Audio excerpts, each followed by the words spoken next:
Monty is not having a pizza on his head. It is his birthday hat. It's a Just so birthday. you know. Happy birthday, Monty.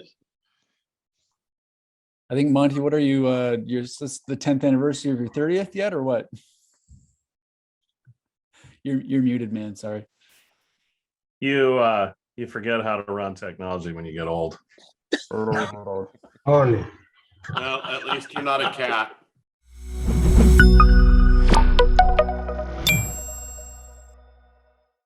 Let me tell you really quick why I wanted to bring this up today. It's something that, we at Abound Social, we just kind of bump up against quite a bit with the companies that we work with. It's come up when we've done training. It's come up with if we're doing work for a company. It just comes up, this topic of, how do you resolve this? Like, my team does not want to use LinkedIn. How do we get them there? And so what I wanted to do is share a little bit of what we've learned today, just to help everybody here that's in our shoes. And I would love to, selfishly, I'm wanting to learn from all of you. What have you learned? What have you done or encouraged businesses to do, or done at your own business to help overcome some of the objections that staff members and employees and team that they provide? So that's kind of the why I'm wanting to do this. I'll tee it up here with a story, and the story was in the email. And so really quick before I do that, Monty, how's my video and audio? Am I clear? Yeah. Okay, awesome. So this has come up a number of times. One time in particular is just visibly burned on my memory forever. So Monty and I we're at a building and we just got done. Monty was doing most of the talking. He just got done explaining to a room full of people who, like, every one of them, they're getting like 150 new contacts every month. They're all in the target market, just a ton of great conversations going on. And he's explaining, the company is providing you resources to share. And he's explaining, like, when you do this really simple action every day, it simultaneously helps you stay top of mind with all those tons of new contacts, simultaneously makes you a thought leader to your network, right? Because when you connect with each other, you follow each other. And he's explaining all these really powerful things that anybody who does sales, anybody who is on commission should be really excited about. And you just know somebody's going to bring it up, and somebody raises their hand and they're like, they go, I don't want to share work content to my LinkedIn network. And you could see half the room go, what? Do you not get it? And so you're always going to have some people on the bus who either they don't get it, or they're just that kind of person who's always a little bit of a Debbie Downer, and it can really be a drain on the team dynamics. And so what I wanted to do here today is share a few ways that we as leaders, or you as leaders within your company, maybe you're the founder owner, maybe you're in charge of a department, or maybe you have an agency like ours and you just need to coach other leaders how to get there. But I want to give you some just really simple, actionable guidelines for, how to kind of overcome that. So I'm going to just share my screen here. And then Monty, if you could just let me know if we're good here. We looking good? Awesome. Okay. Panelists, I want to get your wheels spinning before we go through this. I'm going to be asking you two things. So while I'm sharing, if you want to kind of just be thinking about that, I'm going to ask you at the end of number one, what are some of the most common objections that you've heard, seen repeatedly from people when, the brand is excited to bring LinkedIn into the fold? What are the, like, oh, I don't want to do this. Like, what are the points of friction there? I'd love to hear. And then number two, love to know if you have anything to add for overcoming that solution. So no team engagement. Here we go on LinkedIn. What the heck should you do? So I do want to tell you this. It's like an airplane taking off. Okay. There's two phases of team engagement. Okay. Number one is BTE, which is before team engagement. This is like the airplane climbing the sky. It takes way more energy to get there than it does once you've arrived. That just, it's like introducing anything new into your culture. Changing culture is an uphill battle. And so I want you to have the expectation that, you know, if you're owner, or you're maybe really excited to get everyone starting to use LinkedIn and no one is, like, you might be the unicorn, but a lot of times to actually like get there, it's going to be a little bit of an uphill battle, and that's totally fine. I just want you to have the expectation that it's probably not going to be rainbows and butterflies and unicorns, and you're probably going to have some people go, oh, boo, you know, it's how it is. So it is a little bit of an uphill battle to get there, because just changing culture is hard. But once you get there, AT, after team engagement, once you've arrived and it's kind of like become part of work culture, it's just the norm, you know, like, hey, I can't find this person. Did you use LinkedIn? Oh yeah, that's a good idea. I couldn't get a hold of this person. Did you send them an email? Oh, good idea. We're hiring. Did you do a job post on LinkedIn? Oh, it's a good idea. Kind of like once you've arrived there, where it's kind of part of your day-to-day experience at work, it's still a little bit of a battle, because you got to kind of, you got to always work to keep good things going in work culture, but it's way less difficult once you've arrived. So I just want to set that expectation where if you're here, you're watching this later, and you're just now trying to get your team there, your company there, it might be a little bit hard in the beginning. So here's some action items that you can do. So number one is, now this sounds like duh, Isaac, but hear me out. You have to actually, as a leader, this is your responsibility, you have to have an action plan. You just do. You have to have an action plan. And if you don't, what happens is you won't be able to explain what the heck you want people to do. I think this is like, it's so 101, but it's maybe the most common mistake, because you put yourself, I don't know, I've been in this situation. Let's use LinkedIn for this. Okay, great. And then you leave and you're like, well, so what are we actually going to do? I don't know. Like, hey, let's use everybody in sales, use LinkedIn for sales. Okay. And then everyone leaves the meeting and like, I don't really know what I'm supposed to do. There's no guidance. There's no action plan for saying, you know, do this, like, this is what we're going to do. And just not having the action plan is like why things die. Like, it's why the excitement dies. And so in a minute, we'll talk about, you know, explaining some of the personal benefits, some of the work benefits, but that gets people excited. But I really think as a leader, it's your responsibility to create an action plan first. Because if you get people excited first, and then they don't know what to do, you're going to like lose that opportunity. They'll get excited.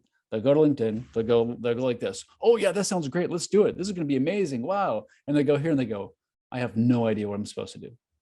They have no idea next steps. It doesn't go anywhere. And then you got to try and get them re-excited again, which is the worst, right? So if you're a leader, it is your responsibility, it's our responsibility to have some kind of action plan. Like, now that we're excited, now let's do this together. All right, so that's number one. The next one here is you have to explain both the work and personal benefits using the platform.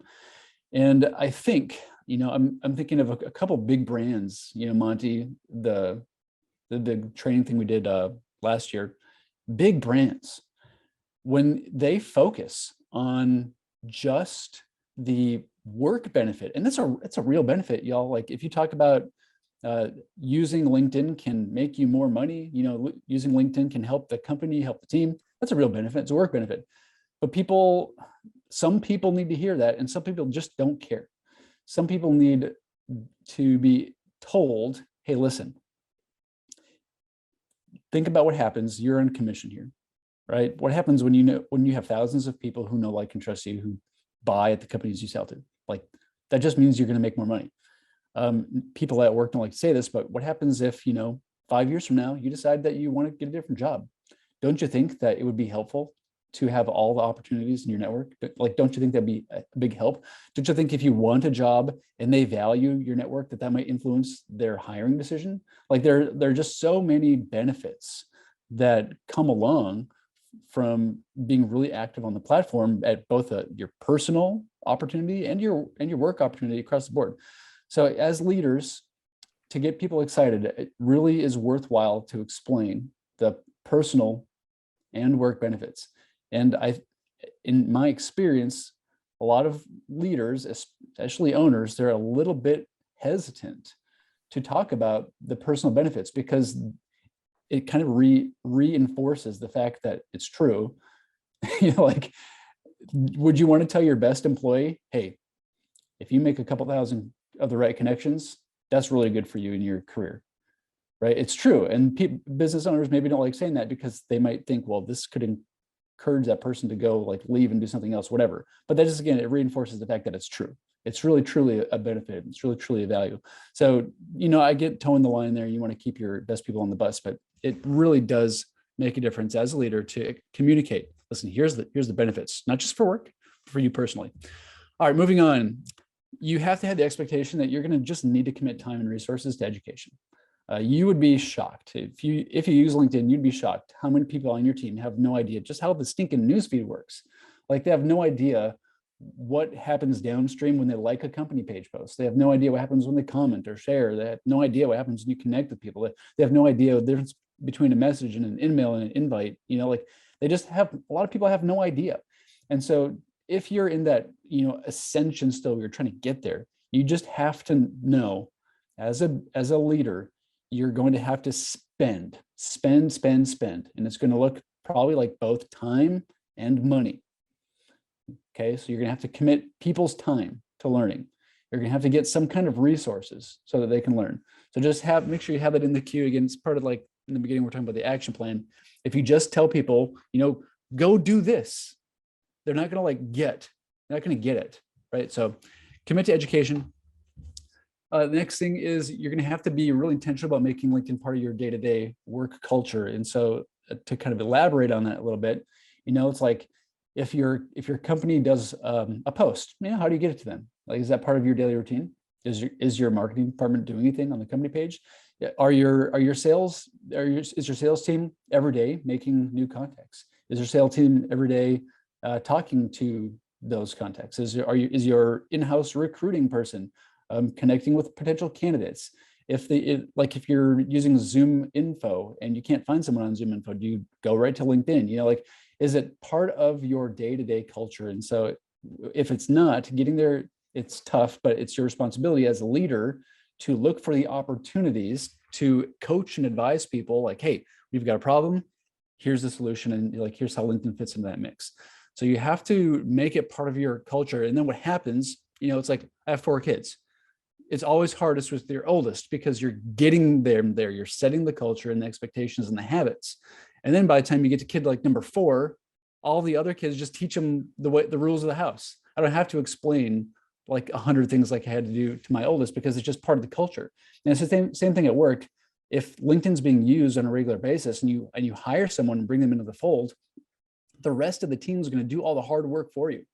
They're going to say, hey, I can't get a hold of this person. And instead of you holding their hand, the team will say, well, here, just go to LinkedIn and do this. Or, man, I love this really cool video came out that the marketing team just put out. I would love to know, what can I do with it? I don't know. And then your team can just say, well, I just posted and shared it and do this. And so the team, you need to get to the point where the team is doing the work of like training new people for you, because it's become part of the culture. And that's really what makes it sticky. That's really what makes it sticky, is it's become part of your day-to-day culture. So as a leader, it's your responsibility to like help it get there and look for opportunities to insert it.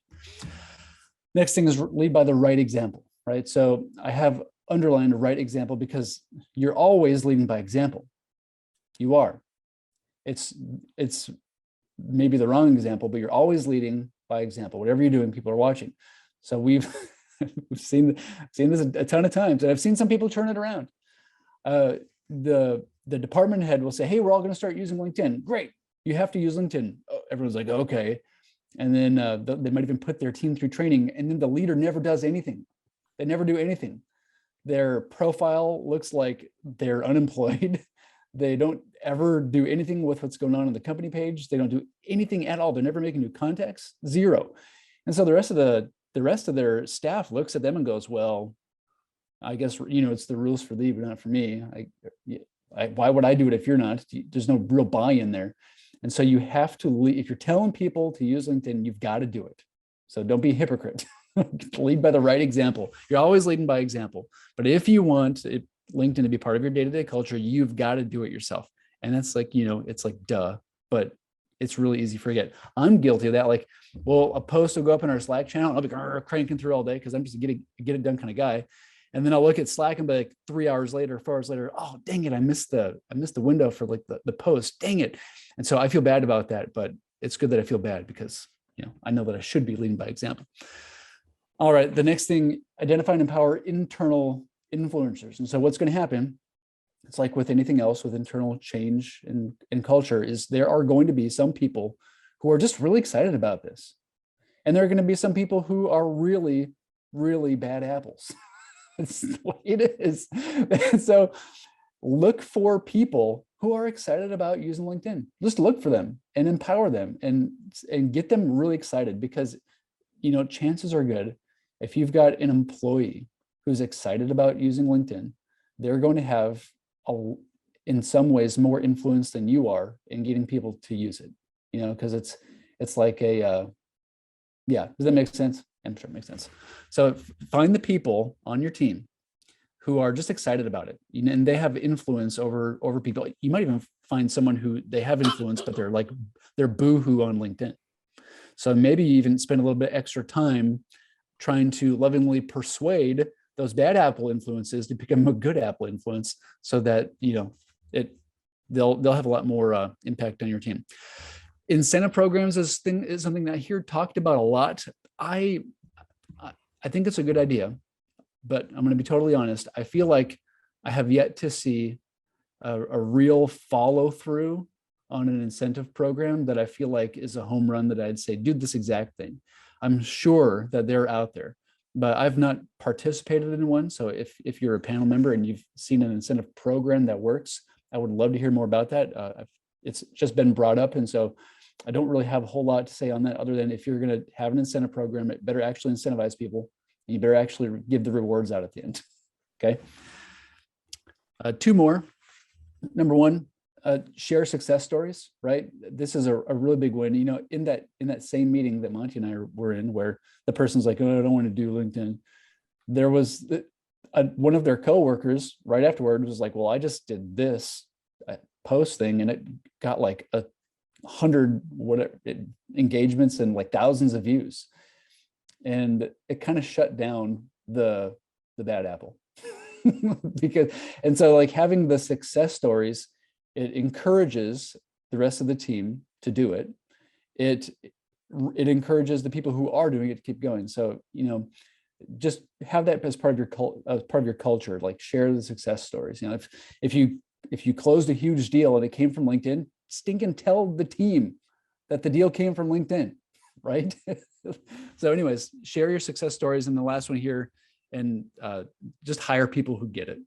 If using LinkedIn should be part of your culture, if it really moves the needle for sales, marketing, business growth, then scope out the person on LinkedIn before you do the interview and just see if they're active on the platform. It's way easier to just bring someone on the bus who's already really active on LinkedIn. They already get it. They probably have a lot more opportunities in there anyways. So hire people who get it. Okay. Quick recap, because I did a lot of talking there. Create an action plan. Leaders, this is for you. Create an action plan. To your team, explain the both personal and work benefits, but they both matter. You're going to have the expectation. You're going to need to commit time and resources. There's a pain there sometimes to education. You have to look for opportunities to make LinkedIn part of your daily work culture. And once you've arrived there, it becomes much easier moving forward. You're going to need to make sure that you as a leader, you lead by the right example. You're going to want to look for the internal influencers and empower them to persuade the rest of their team. Do an incentive program if you can, share your success stories, and then do your best to hire people who get it. So I would love to hear from the panelists. And so this is where we're moving, excuse me, out of the presentation. I'm getting off my soapbox, which is great because I'm apparently losing my voice. We're going to move into panelist discussion. If you are a panelist, you know who you are. If you're not a panelist and you have a question or comment, please wait until the last 15 minutes or so. And then someone there needs to mute your microphone, please. So panelists, I would love to hear from you. What are some of the most common objections that you've heard when doing training or coaching? What are people saying Mike or Scott, can you guys mute? Not me. All right, it's Mike. Thanks, Mike. Sorry. It's probably Esmeralda. So panelists, I'd love to hear from you. You know, what are some of the common objections that you hear from people when they're like, oh, I don't want to use LinkedIn for work because of like, what are some of those things? And then what has your advice been to help them, you know, overcome that? What do you tell the individuals? What do you tell their leaders? Your turn, go. I have two things to add to that story. By the way, the first thing was that the individual that was complaining about it and did not want to do it was getting grief from his roommates because all that they saw in their own feeds was things that he would like and comment from their company page. So he was getting internal peer pressure from people that he knew closely, you know, from not wanting to do that. So he was not educated enough to basically tell his peers, if you would, why he was doing that it was associated with his job. And so I think it was more of he was getting pressured from somebody that was close to him. But the other thing that I would say is that for most teams, most internal marketing marketing teams in companies don't get LinkedIn and don't really understand how to use LinkedIn. So all they're doing is posting, and they post a bunch of junk. It's just taking stuff from their website and then just slapping it on their, you know, posts on their company pages, and then wondering why nobody internally or externally wants to engage the stuff. So, you know, marketing has to be educated in terms of post some things that are interesting enough for your team to want to engage and comment. The other thing is that sales teams are old school. They're focused really only on cold outreach, and they're typically forced into a transactional process due to leadership using an old school sales approach that doesn't focus on relationships and forces them into a short-term quota that they have to match or meet.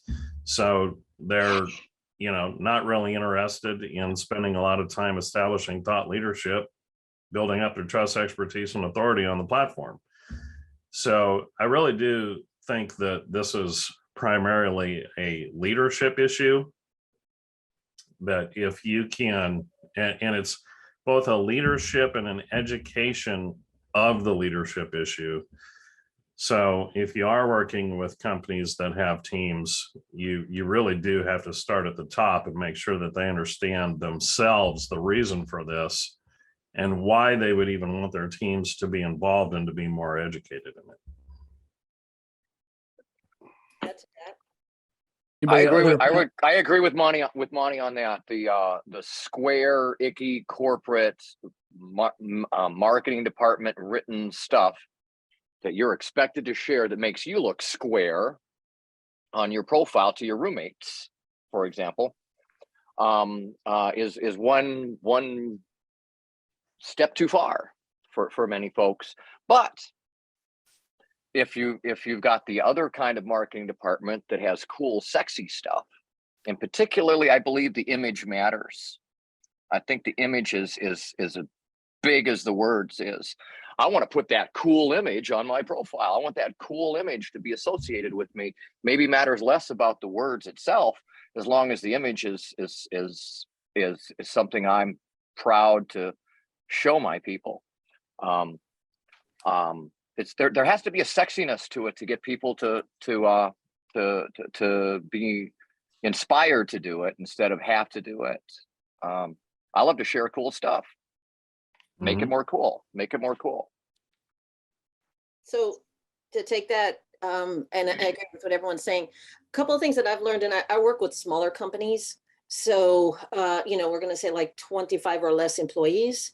And part of it is, I think there's a fear, and this happens with the leadership team as well as the employees, a fear of, I don't know what to say. So a couple of things we've done is we've set up either it's a Slack or a Teams chat.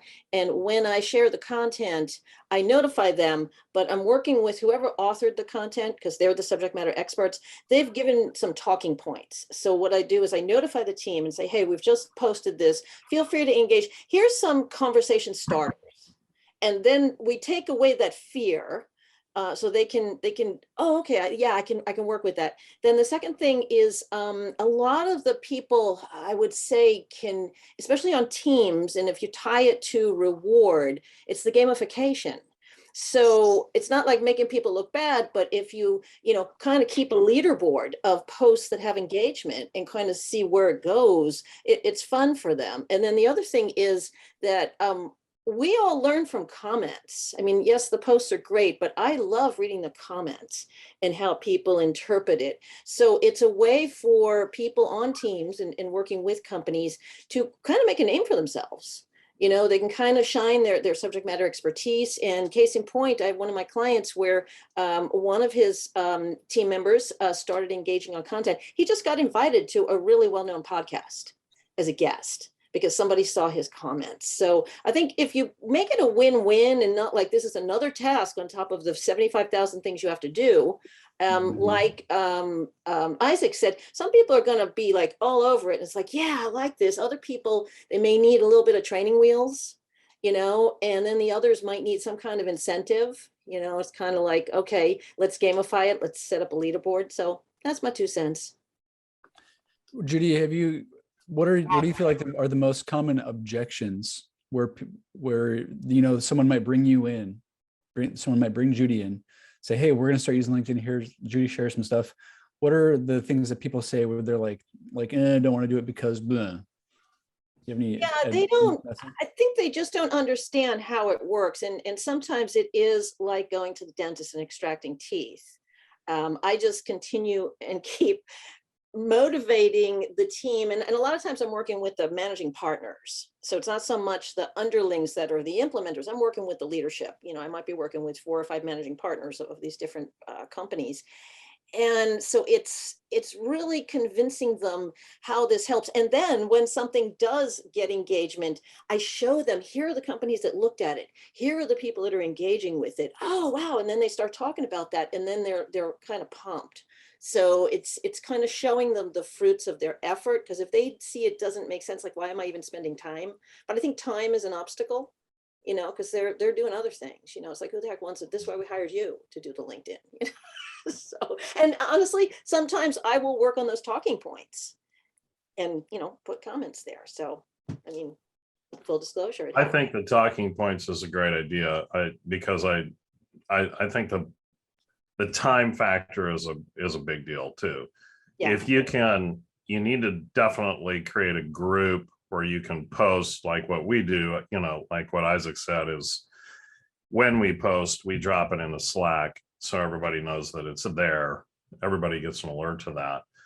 But if you're working with the bigger the group, providing that here's the talking points, here's the things that you can discuss within the communication, I think is a must, really, because that's one of the biggest things that we hear from people is, I don't know what to say. I don't know what I'm supposed to comment, because the fact of the matter is, I mean, most of the people that are here on this call have a really solid handle on LinkedIn. Most people in companies don't. And their engagement is very light if they even have any at all. So you providing them that kind of cliff notes, if you would, Yep. on each post. And plus, I mean, if you've got a solid marketing team that's posting these things, or if you're doing it on their behalf, you're going to want to give them those talking points, because giving them their talking points is just going to help them if they want to send it to somebody that needs to know it or that needs to see it, to mention somebody, or to, direct message, hey, I thought you might be interested in checking this out. So there's a stages of engagement. Like the first thing is, posting the content. The first stage is getting them to go beyond the thumbs up to deeper, reactions. Okay, so do the clapping hands or do that. So that's the first stage of get them to do that. Then the second stage is to get them to leave a comment more than 5 words. Yep. So let's love this, but say either summarize the last line or say key takeaway or something. Then the third part of that, or fourth, I lost track, is to get them to respond to comments. So if they, if somebody else is engaging and they say something, or if they post something and then somebody takes it from there, then it starts to get exponential where it's growing. And so, and a lot of times I'll be monitoring it. So I'll ping them and say, hey, so-and-so just put a comment, be great if you respond to it. So it's a lot of, accountability and prodding, but it's not for everybody. No, it's definitely not. Find the people in your team that actually have networks, because there's a couple of clients that I have that some of the people have very small networks, 100 connections, 200 connections. So it's sort of like, it's not going to help a lot. I want to get the ones that have, at least 1,000 connections, so it starts to spread. But it's a gradual, and I'm very patient. I understand where they're coming from. They don't have time. They don't know what the heck to say. What's the point? Why am I doing this? And just keep it consistent. A lot of times when I do my weekly meetings with clients, I'll put, here are 2 posts for engagement this week, and I'll put it in the meeting reminder. So usually right before we start our meeting, they're clicking on that and adding comments. So yeah, hey, whatever you can do. So we got about just maybe 3 more minutes of panelist discussion, then we'll move into open Q&A. I see your stuff in there, Jay and Rusty. Really quick, Scott. Everyone, if you can be thinking too, if you're a leader or in a team, be thinking about, what's the pushback you've received from your team? Like maybe that's good language to hear to give you some ideas. What's the pushback been? So sorry, was that you, Scott, that was chiming in? Yeah, I was going to say the thing that I've come across is that basically, if it's not a habit for people, it's not a habit for people. And one of the things that can actually help address several of the issues that have been brought up, having that be the only thing in the feed. Well, why is it the only thing in their feed? Because they're not doing anything else on LinkedIn. If they're not getting other benefits of having connections and other interaction, it minimizes their effectiveness there. So, and what I found is that basically people have their, they have their habits. They typically they do their email and whatever other tools they have, and a lot of people don't have a routine of doing things. So sometimes it's as simple as just having them bookmark it, so it's there one click away, or even having it set up to teaching them how to have default tabs open so that actually LinkedIn ends up being a tab that just automatically opens when they open their browser, or teaching them to have one of the things I do, because I help people with kind of GTD and productivity kind of stuff, is having a folder of bookmarks that's for daily stuff that they go through and work through that daily stuff. So that's a key thing too, is just actually getting them into the mechanics of helping them make it a habit, not just relying on them to remember it or be reactive. Let's set up a little bit of a workspace for them. Right. Yeah, that's great. That's great advice. All right, we got 1 more minute, panel members, if you want to chime in and change someone's life before we move to open Q&A. All right, your time has passed. So let's do this. David O'Neill, in just a minute, I'll bring you on since your hand is raised here in Zoom. And then I think that I do want to make sure that we get to Jay and Rusty made a couple really good points in there about, how do you deal with people who work at the company, but they're like, my role in the company doesn't matter as far as like stuff that's on LinkedIn. So they don't have any motivation at all to do anything on LinkedIn. And that's, I think, a real common thing. So Dave, you're up, and then Chris, you'll be up next. Go ahead, Dave. Yeah, I'd like to make a comment and an observation about what Judy had said about gamification. And she'd mentioned leaderboards, but gamification is far more involved in that. And if you think of a system of knowledge and process management, you're actually engaging all of your people to do something that they can reflect on, and the group themselves can reflect on and actually develop that process. Gamification is far more involved than stars on your report card. And if you use it correctly, you can actually institutionalize, in a sense, the process of onboarding, developing from novice to mastery, creating that engagement inside of your group, and everyone learning better why it's valuable, and not only with things like LinkedIn, but your other internal processes as well. Yeah, that's great feedback, David, on gamification. Absolutely, it's more than just stars. Yeah, but it depends on the audience. If you're dealing with a certain, you know, whatever, Gen Z, Gen X, whatever's, you know, they need the gamification. Two ways you can do it. One is Shield, and the other is through Sales Navigator, not the SSI score, or now some of the aggregated metrics. But if they're looking at it and maybe their compensation, maybe there's a bonus tied to it, you know, getting X engagement or getting, you know, something that makes sense to them meaning the actual people, the workers on the team, then it makes sense. But yeah, hey, whatever works. Every company's different. I'd be glad to go in depth at some other time about this, but I'd be very cautious. If you're going to use gamification, you should actually understand how deep it can be and how useful it can be. And it's not simply a reward system. It is a system of operation that incorporates structure and engagement and valuing of those types of activities. The thing that I think would be interesting is if somebody actually built a system to allow you to use, you know, to exploit LinkedIn, like she said about, you know, adding certain measures or whatever else. But if you look at it in total, it has a lot more to do with the way that you develop people from that novice to master, and how the group sees itself in its progress. Yep. And if you're just getting started, make sure you keep it simple. Chris, David, it sounded like you cut off there. So if I interrupted you, sorry. Chris, you're up next. I think Monty may have taken my exact situation here and talked about it today. Either that or lots of folks kind of do stuff the way that my company does it. So I really started Definitely not off. alone. Yeah, I definitely started off with a kind of pitch to the whole team, and my team or my company is definitely very old school. So our sales director is not enough stuff going on, pick up the phone and cold call more people. That's kind of the answer to everything.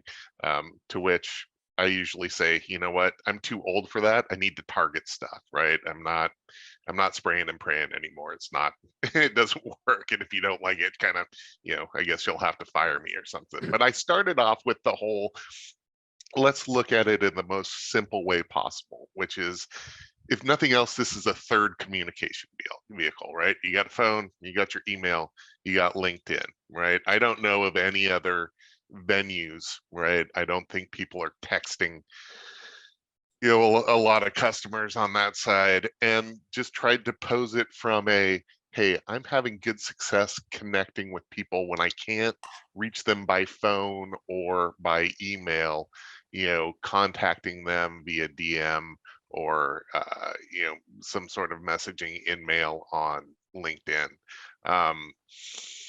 You know, I tried to push them forward. I'll you know, fast forward to the end.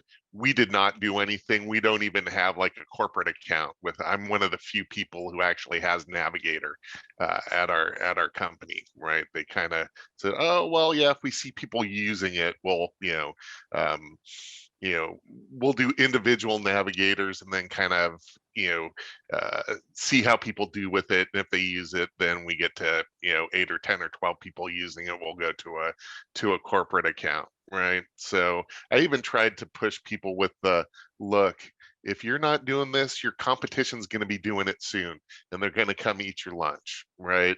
And that didn't seem to move anybody. And I tried to get even into the, look, what other platform do you have where you can really engage and, find out a little bit about who people are and what their interests are and what they're doing business wise, and, engage and build some trust that way. And it didn't really move. So I've left it alone since then, and just kind of gone out on, on my own and offered to the rest of my teammates, hey guys, if you want to learn more about this, I'm a big fan, and let me know, and we'll jump on a call once a week and talk about what we want to do. And nobody's taken me up on it so far. So if you're a part of a company where leadership does not buy into LinkedIn, doesn't see its value, it will literally be impossible to get team engagement. Yep. Because if for the fact of the matter is, for a lot of companies, I won't say most companies, for a lot of companies, they don't really even understand what their buyer journey is. Yeah. So if you don't understand that buyer journey and how you can work LinkedIn to get into whatever stage of the buyer journey that person is in, then you're going to be stuck in old school transactional sales model where you're only focused on the 5% who hopefully are ready to buy today. And to the point of our discussions that we've had before in the past, Chris, those people are at that 5%. Now they're comparing prices, and you're kind of too late at that point.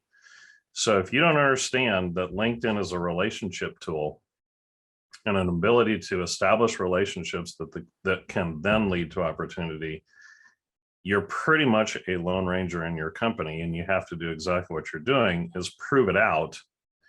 Once you prove it out, then you can start to make incremental advancements into getting teams involved. But you definitely have to have education. And a lot of times, unfortunately, that education just has to come through somebody showing them that it actually works. yeah, I actually tried that route, Monty, and I've got several examples of this where, one, basically my largest customer on the engineering side, and that's a new part of the business for us. I closed a large deal with them. My boss wanted me to go after other parts of that company and basically show the totality of our software portfolio, especially on the remote operations, control and management side of the business. And I actually got, and I've done this with other companies too, I actually got an appointment with the director of the instrumentation group, which is who we needed to talk to. And I got it early, basically because of our relationship on LinkedIn.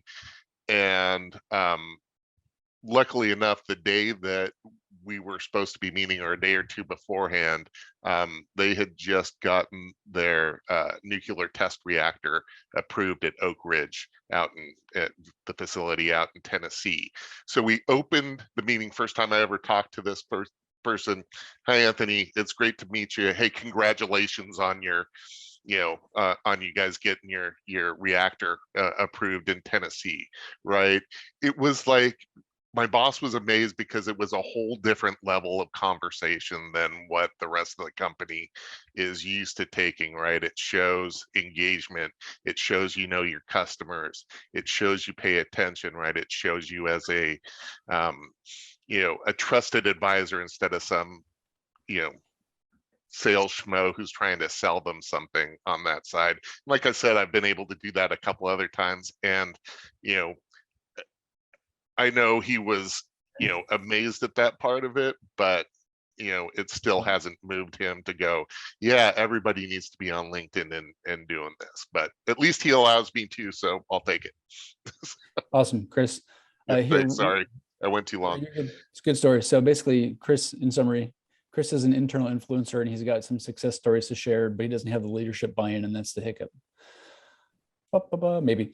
DB, before I bring you on here real quick, just because I really think that Jay made a great point in the chat. I want to make sure to have time to get to it. He says that a lot of the people that work at their company, they are, what's the word you said? They're computer geeks and engineers. A lot of them don't even have LinkedIn profiles. So I think that that's going to be some common pushback, and you can leave your hand up, DB. I'll get you in just a moment. I just wanted to bring it up here. But I think that that's going to be a really common pushback that you get, as leaders. Someone's going to say, my role, basically they're thinking my role at the company is not related to sales or marketing, and I'm not like a senior leadership team, so who cares? Who cares, right? And that's going to be really common. And if you encounter that, in this context, my advice to you as a leader would be to remind everyone that a company is different than a business, right? A business, this is like, we exist to make profit, right? This is a commerce thing. Company just means you're a group of people. So if I go to the Kansas City Chiefs football game, it's a group of people, we're a company, and we all are just there because we love the Chiefs and we want to win the Super Bowl again. If you're at work, it's a company of people, it's a group of people. And even if your role in the company is not, directly like a marketing or sales role, you're still part of the company. And it's important to realize that, like Monty was saying, you might have, like, the company, the business actually might have a big prospect come and kind of creep on what they've got going on LinkedIn. And they might make a decision based off of, how many software engineers do you have? How many computer geeks? Like what's your company actually, right? So if that could be a deal breaker for a huge revenue stream, and that affects your literal income and your literal retirement, right?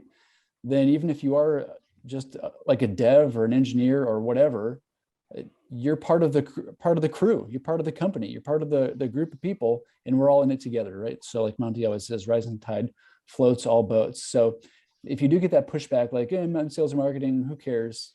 Remind them, hey, we're like a group of people with like one vision, one passion. We're excited to have you on the bus, and we want everybody who's part of this company culture to like really reflect what we're all about. And that really, if you can do that well, directly impacts into everyone's income, right? So I think that's going to get brought up quite a bit.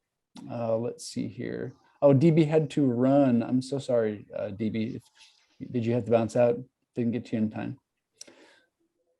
Anybody else have any questions or comments before we wrap it up? You can either drop it in the chat, all caps question, or you can raise your hand on Zoom and we'll bring you on live. I got a question. Isaac, I've been asking you about it. Who has extensive experience doing LinkedIn events? Well, Mike, Anybody? can we? I'd like to keep it on point with the. Oh, with we're not an open topic yet. Okay. Well, it's open Q&A 7 minutes left. on the topic. Okay. Sorry. I'll ask You're you okay. personally again. William, what's up? You're up. This is just a general principle, but it does apply here. And that is, when you've got someone who's not enthusiastic or cooperative and you want to turn them, you need to approach them with an affirmational intention rather than a denunciation. Yeah. I think that's absolutely critical. Just wanted to mention that. And then earlier in the conversation, Isaac, you mentioned empowering internal influencers. Can you give me examples of how you might do that? Yeah. So if if I have 10 people in my department, and half of them are like, yeah, LinkedIn's cool, and one person is all about it, I'm going to, in our meeting, I might be proactive and intentional about asking them to share in the meeting something that they did on LinkedIn that worked really well. Or I might say, like, if so-and-so is new to the team and they're having a hard time doing this, can you make sure that you remind them that this feature on LinkedIn can help them get there, because I'm not going to maybe be there in that moment. And so you're identifying those people and you're encouraging them just to be basically like a LinkedIn cheerleader, because they're already using it, but then they're just like doing what you just said, where it's like, yeah, like we can do it, do this. That's more what I'm meaning. Does that make sense? Yep. Yeah, and I'm sure there's a lot of other awesome ways that I just haven't brought up. So, anybody else want to? We got 5 minutes left before I'm going to push the big red button. Pushback from your staff or team that you want maybe some advice on, or solutions that you've implemented that have really worked for your team to bump up team engagement on LinkedIn. All right, I guess that's going to be a wrap.